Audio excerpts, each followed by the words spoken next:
नमस्कार दोस्तों, 14 जुलाई 2023 को चंद्रयान 3 निकल पड़ा है चांद पर भारत का ध्वज लहराने।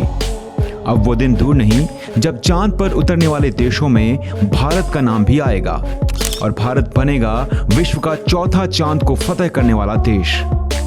चंद्रयान 3 करोड़ों भारतीयों के दिल की धड़कन बनकर जा रहा है और इसरो को स्पेस में एक नई दिशा देने वाला है। अपने पिछले फेलियर के सिर्फ 4 सालों के बाद ही इसरो ने अगले चांद मिशन को एग्जीक्यूट कर दिया है और भारत को वो सम्मान दिलाया है जो सिर्फ कुछ सुपर पावर कंट्रीज को ही मिलता था। आज भारत ने साफ जता दिया है कि कहो ना कहो, मानो या ना मानो, लेकिन भारत महाशक्तियों में से ही एक शक्ति है। दोस्तों, जब भारत ने 2008 में चंद्रयान 1 भेजा था तब भारत को हीन भावना से देखा गया था। विश्व के सुपर पावर देशों ने भारत को अंडर एस्टिमेट कर लिया था। उन्होंने सोचा होगा कि भारत क्या ही कर लेगा स्वदेशी यान और कम बजट से, लेकिन वहां पर एक ट्विस्ट था। चंद्रयान 1 सिर्फ एक यान नहीं, आने वाले मून मिशंस के लिए एक गाइड के तौर पर काम करने वाला था। कुछ उस तरह से इसरो ने इसे डिजाइन किया था। उसमें लगे डिवाइस आने वाले हर मून मिशन के लिए एक रास्ता दिखाने वाला था कि कहां सॉफ्ट लैंडिंग करनी है, कहां हार्ड लैंडिंग हो सकती है। लैंडर को हार्ड लैंडिंग करवाकर चंद्रयान 1 ने इंफॉर्मेशन कलेक्ट करनी शुरू कर दी और उस पर इसरो ने रिसर्च किया। दोस्तों, इस डाटा में एक ऐसा डाटा भी था जिसने दूसरी स्पेस एजेंसीज की आंखें खोल दी थी।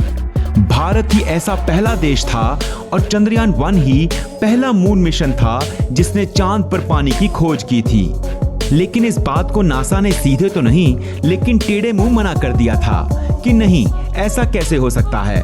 आपके पहले स्पेस मिशन में आपने इतनी बड़ी खोज कर ली। इसरो का मजाक उड़ाया गया कि कम बजट, छोटे और पहले स्पेस मिशन से क्या ही रिसर्च किया होगा इसरो ने। अब वेस्टर्न कंट्रीज का तो ऐसा ही मानना है कि सबसे बेहतरीन काम वही कर रहे हैं, वही सबसे बड़े हैं, लीडर हैं और सबसे एडवांस टेक्नोलॉजी वही बनाते हैं। इस वजह से इसरो ने काफी कुछ सहा कि इतनी मेहनत के बाद भी ये सुपर पावर कंट्रीज हमारा मजाक ही उड़ा रही हैं। लेकिन जब नासा ने चांद पर ल्यूनर रिकॉनेसेंस ऑर्बिटर यानी LRO भेजा और LRO ने एक प्रोब को चांद पे छोड़ा और वो सीधा चांद की सरफेस से टकराया, तब हुई उल्टी बारिश। जी हाँ दोस्तों, उल्टी बारिश, ये बिल्कुल सच है। अब ये कैसे हुआ?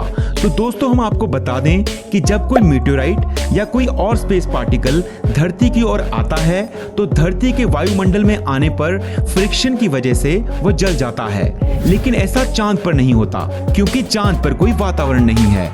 सो ये स्पेस पार्टिकल्स चांद की सतह पर सीधे ही टकराते हैं और बड़े बड़े गड्ढे और काले दाग बना देते हैं।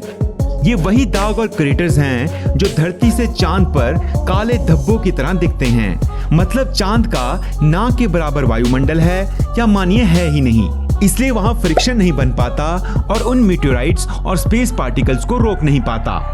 जब इसरो ने चंद्रयान 1 के भेजे डाटा का एनालिसिस किया तो पता चला कि चांद की सरफेस पर इन छोटे बड़े गड्ढों में पानी बर्फ बनकर जमा हुआ है। इसरो की इस बात को ना मानकर जब नासा ने LRO मिशन भेजा, उसने चांद पर एक प्रोब छोड़ा जो चांद से टकराया तो धमाके के साथ एक गैसेस का प्लूम निकला जिसे नासा ने स्टडी किया तो पता चला कि ये तो उल्टी बारिश हो रही है। उल्टी बारिश का मतलब जब भी इस तरह कोई उल्का पिंड चांद की सतह से टकराता है तो उस धमाके की वजह से जमी हुई बर्फ के टुकड़े हो जाते हैं और ये छोटे छोटे बर्फ के कण और पानी सतह से ऊपर की ओर उछल पड़ते हैं, जिसे उल्टी बारिश भी कहा जाता है। और जैसे कि हमने बताया, चांद का वायुमंडल ना होने की वजह से स्पेस पार्टिकल्स इसकी सतह पर टकराते रहते हैं और ये उल्टी बारिश का फिनोमिना होता ही रहता है। दोस्तों, आपने टूटते हुए तारे तो देखे होंगे और आपको पसंद भी बहुत होंगे। उनके दिखने का कारण ये ही है कि जब धरती के वायुमंडल में ये उल्का पिंड आते हैं तो हवा के फ्रिक्शन से जल जाते हैं और नीचे गिरते गिरते ही लगभग जलकर पूरी तरह से खत्म हो जाते हैं। लेकिन चांद पर जब ये टकराते हैं तो वहां की बर्फ टूटकर ऊपर की ओर उछल जाती है और उल्टी बारिश होने लगती है। तो नासा ने इस बात को माना कि वहां सच में पानी है और इसरो की बात सच थी और जारी किया कि वहां पर पानी तो है लेकिन ज्यादा मात्रा में नहीं है। फिर एक और मिशन को भेजा गया जिससे यह साबित हुआ कि चांद पर करीब 500 ट्रिलियन लीटर पानी की मौजूदगी हो सकती है। दोस्तों, यानी कि चांद पर काफी पानी है मून बेस और मानव कॉलोनीज को बनाने के लिए। अपने पहले ही मून मिशन से इतनी बड़ी खोज कर देना कोई छोटी मोटी उपलब्धि नहीं है।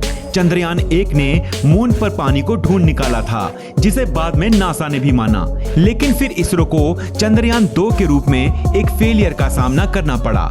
लेकिन अब पूरी तैयारियों और कॉन्फिडेंस के साथ चंद्रयान 3 को लॉन्च कर दिया गया है।